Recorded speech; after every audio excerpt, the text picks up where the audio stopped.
Welcome to the funnel. My name is John Shea, and I'm president of Alignment Group. This is episode number 218 of the funnel, getting your sales team to use the CRM. Before we get started, I want to remind you to head on over to alignment-group.com/the funnel. Subscribe, and we will send you the show notes. They come out weekly on Thursday morning. For those of you in the U.S. on the East Coast, I know we have a lot of listeners in Europe and Australia and New Zealand. So I want to thank you for listening. Your copy of the show notes will come out for those of you in Australia a day later, Friday morning, and late in the evening, I'd say late afternoon, Thursday, for those of you in London. We have a lot of listeners in London. So let's get right to the agenda. Why do they resist? Proactive approach. What's in it for me? Focused coaching and training. And finally, the culture of accountability. So why do they resist? Well, I think there's a number of reasons for this. I'm going to touch on some ones that I've seen, key reasons sales reps resist, but I'm sure there'll be things that you come up with and you think of that are very specific to your situation. And as we progress through this, we'll give you some key insights into how to kind of move past that. I want to start with the one that probably honestly bugs me the most. Sales reps are prone to give you the either or situation. Either I use the CRM or I sell. If I'm required to do all this work in the CRM, this is what they're saying to me. I don't have enough time to sell. And if I don't have enough time to sell, I'm not going to hit my quota. So they put you in an impossible situation. And the question then that they ask you is, well, what would you like me to do? And I usually say yes. What are you talking about? I'd like you to do both and not lose sales and maintain or overachieve your quota. I mean, if we're being brutally honest as salespeople, if they're being brutally honest, they don't spend every waking moment of every day, the full 8 hours, on sales activities. There are times that they do other things, and I know it. Talk to their friends on the phone, check the football pool, whatever it is. I'm not saying sales reps don't work. I'm saying with that kind of freedom, sales reps do take advantage of it to do some personal stuff. So take that time to work on the CRM. Okay, you might think that that's a little rough. It might be. I'm not saying that use that as your response, but I don't buy the either or situation is what I'm really saying. It's just not true. And I get put in that position as a manager early in my career a lot. They would always come back with me. Either I attend this event or I sell. What would you like me to do? And I'm very aware of the time that they have during the day. And I'm very aware of what's available to them. And I've worked very hard as a VP and as a manager to make sure their time is used appropriately. They're not pulling them in for all kinds of crazy meetings. So I just don't buy it. For some of them, there are excuses. All kinds of excuses. I couldn't log in. My laptop broke. My dog ate my homework. I should have done that. It's my bad. It's on me. So those things, after a while, when you start hearing the same excuses over and over again, it's just not real. Occasionally stuff happens. You make a mistake or your laptop is a problem. I get that. But when you're constantly saying it's on me, it's irritating because you're not really addressing the root cause of this. You're just throwing excuses at me. Okay, so I'm going to digress here. I'm a huge Philadelphia Eagles fan, football, NFL. They had a quarterback on the team years ago, Donovan McNabb. Really good quarterback. I liked him a lot. But the thing that drove me the craziest about him is the short and intermediate passes. He could not make them. He would throw them in the dirt. He'd throw them over their head. And every time he would pat his chest and say, on me. Every time. It never improved. throughout his entire career. That never improved. And he just, I don't know if that's really an excuse. Maybe he couldn't improve. I wasn't there. But my point was that you keep saying it's your fault, but you're not doing anything to solve the problem. Whatever that is to solve that problem. To be that good of an athlete, to have those kind of mechanics and that ability, that brain power to manage an offense up and down the field, and you can't throw a short pass, you can't get better at that, something's wrong here. That's, to me, is an excuse after a few years. It's the same with sales reps. You tell me the same excuse over and over again, I start losing my mind. So we see a lot of that. Oftentimes it's sales reps, when you get to the root cause, it's about loss of control. They feel like they're going to lose control over their prospects, their data, their information. They feel that they own it. They have ownership of it. And you're trying to take that ownership away. I had a wise man once say to me, who I worked for, a business owner, sales reps do not have air and mineral rights to their territory. They're company prospects, company customers first. Yes, we value our salespeople. We pay them well. We expect them to do the job for us. Successful sales reps are rewarded. But the reward shouldn't be not doing the company requirements. That's not a reward. That's anarchy. So you don't own that in the way you think you own it. You don't own it in a way that allows you to keep it to yourself and not share it with the company. You're not going to be less valuable. The value isn't in the number of prospects or what you own or don't own. It's how you sell and how good a salesperson you are. In addition to team player and company culture and all of that good stuff. So that loss of control and that ownership stuff, it's poor. That's a problem. Now that could be cultural. And why could that be cultural? Because the last point I want to make here is sometimes they see it as a way for you as a manager, VP or business owner to use it as a weapon against them. Every time something goes bad or they pick apart, you pick apart their daily routine. So that could be a cultural thing. They view it as a weapon. You know, like in any relationship. If people expose themselves to you and then you use that as a weapon later on in an argument, that's a horrible way to be, right? That's not a really good, strong relationship. That's not a good friendship. Okay, it's the same here. If you ask them to do all this work and then you use it as a weapon, that's not good. So they'll look at that and say, this is why. Or they'll think that. The loss of control, the ownership, the weapon stuff, a lot of that they keep to themselves. They share amongst themselves, maybe, but they won't share it with you. They'll say to one another, yeah, they want to get access to all my prospects, so I'm less valuable. It's not true. Or it shouldn't be true. So I'm going to tell you to take a proactive approach to this. I'm going to take it from a couple angles in the next couple minutes, kind of give you an idea on how to deal with this. So let's say, for example, you're deciding to change CRMs or add a CRM to your company mix. There are a lot of companies out there that don't use CRMs. You might be surprised at that, but that's true.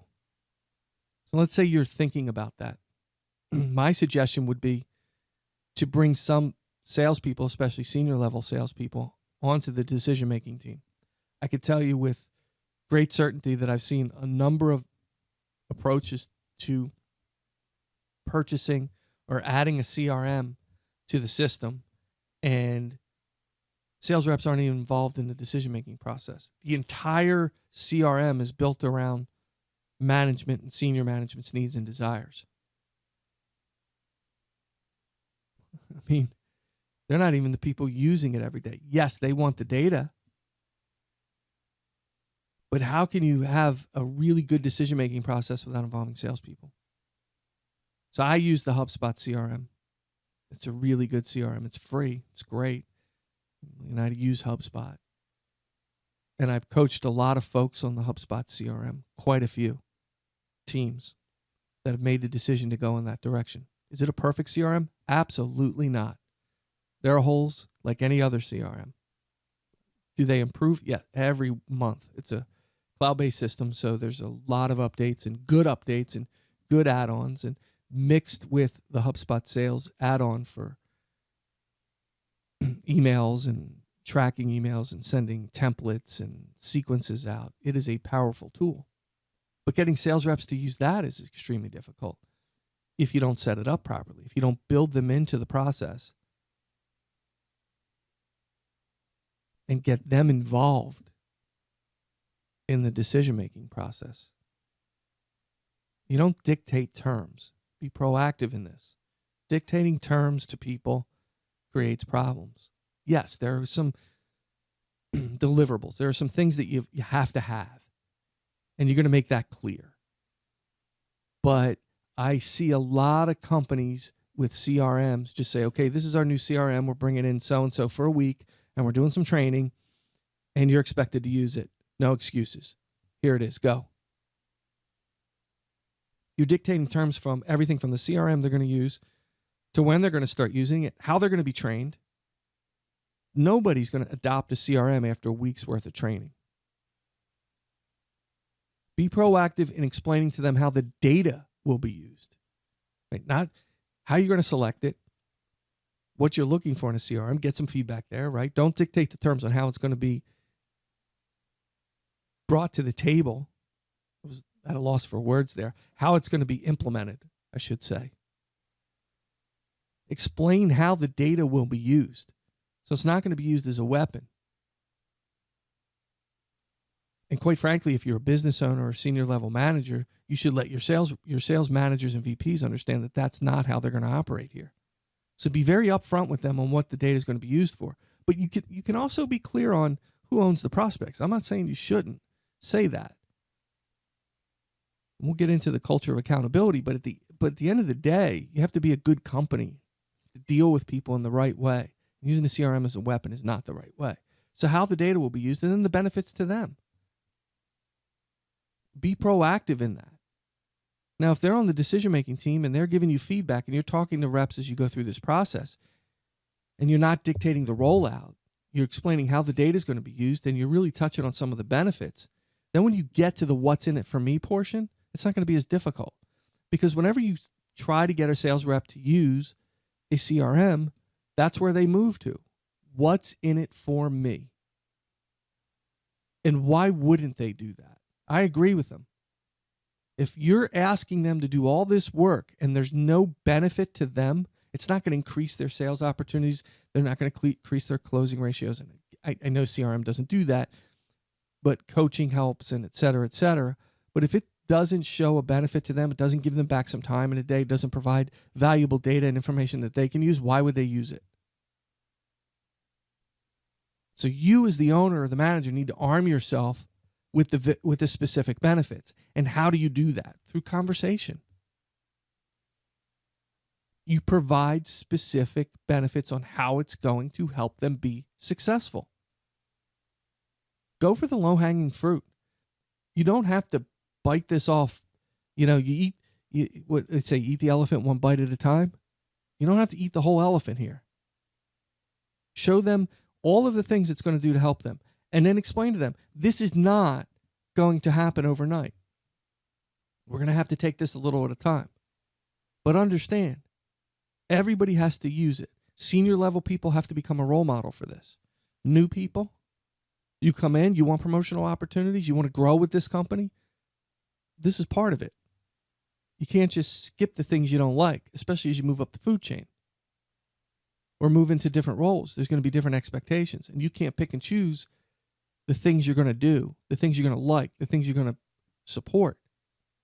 So explain this in a way that they understand it. Show them the specific benefits and arm yourself with those benefits so they know exactly where you're going with this and what your goals are, what the company's goals are. So I'm going to talk about coaching and training. So let's go back and say, okay, this is why they resist.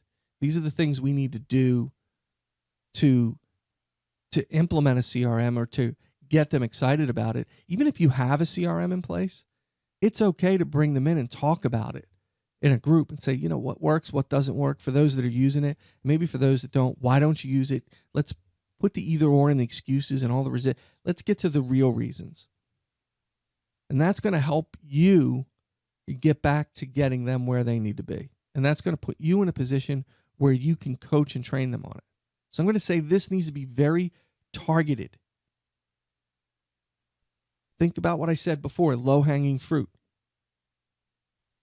Pick the things that you know you can get easy wins on. For example, the HubSpot CRM's pretty easy in terms of adding contacts and companies. It doesn't take a whole lot to do it because it's very automated. So I can do it in any number of ways. Obviously, I can take and I'm giving you examples of low-hanging fruit. One of the biggest issues they have is all my contacts and information is not in there. Okay, well, let's do this. Let's figure out a way to make that happen. Well, with the HubSpot CRM, I can do that in multiple ways. I can go in and I can type somebody's name in and their email address, and it kind of autofills the rest of the stuff. And bam, I have a contact. And to add the company, all I need is the website. I just need the company's website, and all the data is in there. And I attach the person to the company inside the CRM. It's like a 2-second process. What company does John work for? Alignment Group. Boom, done. I can do that. If I have emails and I've set it up properly, I can forward an email from someone into the CRM, and it sets up the contact record for me. So it's 3 seconds to forward an email? You get a special address with a number in front of it. That's your CRM number. To the HubSpot sales CRM, boom, it's done. You can also blind copy to the CRM an email. So my point is low-hanging fruit, right? Very targeted. Biggest problem is I don't have all my contacts in it. Well, let's take it. How many contacts and prospects do you have? Okay, let's take it nice and slow. Let's do this in a way. Now there's Salesforce and there's Sugar and there's Microsoft, and you have to think your way through that.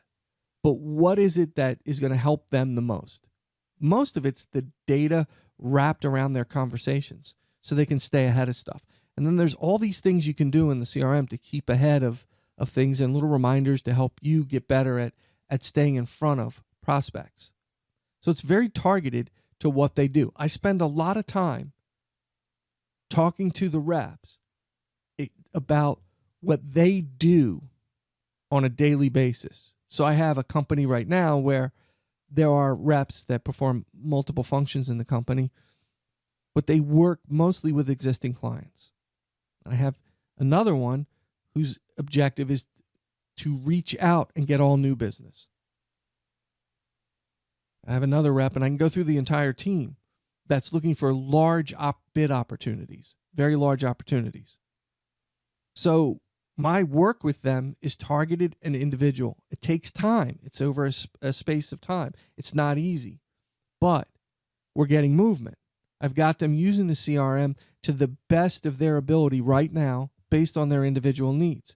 So it's providing them with a benefit out of the gate. I'm teaching the rep whose outreach is their objective is to do warm and some cold introductions to create opportunities. I'm teaching that rep how to do that through the CRM a little at a time. This is how you add the contacts. This is how you set up the emails. This is the sequence of emails, 5 to 7 emails over a spaced time frame. And this is how you write the templates. Okay, let's build the templates out. You see how easy and fast. Here's where you can do reminders for yourself. So we're working on his very specific situation. The other ones, we're working on other specific situations, targeted, individual, and it does take time. And you're going to say, well, we don't have the time for that. Well, I'm telling you that's what works. And maybe you can, if you're a bigger company, you can take it and put it in smaller groups. But for the small and medium-sized companies, that's what has worked for me. Okay, you don't bring them in a room, sit them down, and just dump this on them. And here's another dirty little secret. I get the manager to learn it as well, if not better than the reps. So guess who I started with? I started with the sales manager before I even worked with the reps. So if they had any questions and I wasn't available, because I'm not available at the drop of a hat, they have to email me or call me, and then I get back to them, when I have a moment in the day, and I try to, usually at the end of the day, I'm firing off emails. But the point is that their manager is a resource. They can't make excuses or put the either or because the manager's using it. So coaching and training is critical, but think about how you do that and think about doing it over time. It's small, little wins that create the big win, not just one big fire hose approach. Next, I'm going to touch on the culture of accountability.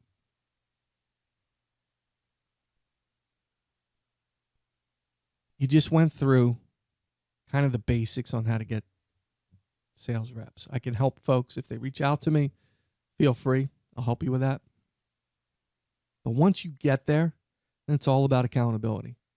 All your coaching conversations, your pipeline meeting, your forecast meeting, they're all wrapped around what's in the CRM. I'm not going to have a forecast meeting with someone that doesn't have anything in the system. Why? Because I'm repeating conversations every week. When I get in a pipeline meeting, I'm not going to remember everything you tell me all the time. So I'm going to look at your pipeline, and we're going to discuss the pipeline. Very specifics in the pipeline, and we're going to put notes in. So then when I prepare for next week's meeting or the next time we meet for a pipeline meeting, I'm looking at that. I'm looking at the differences. I'm seeing the notes, and I'm having very specific, pointed conversations with you. I cannot do that if it's not in the CRM. If we're going out in the field for a day and you're laying out what we're going to do ahead of time, I can look in the CRM and see that the accounts and the notes and the information, and we can have very specific coaching conversations wrapped around that account before we go in and then after. We can put the notes in. And if we can't do that, there are consequences. There are consequences for that, and I don't care how good you are. And if you're handcuffed by your sales reps, your culture's messed up.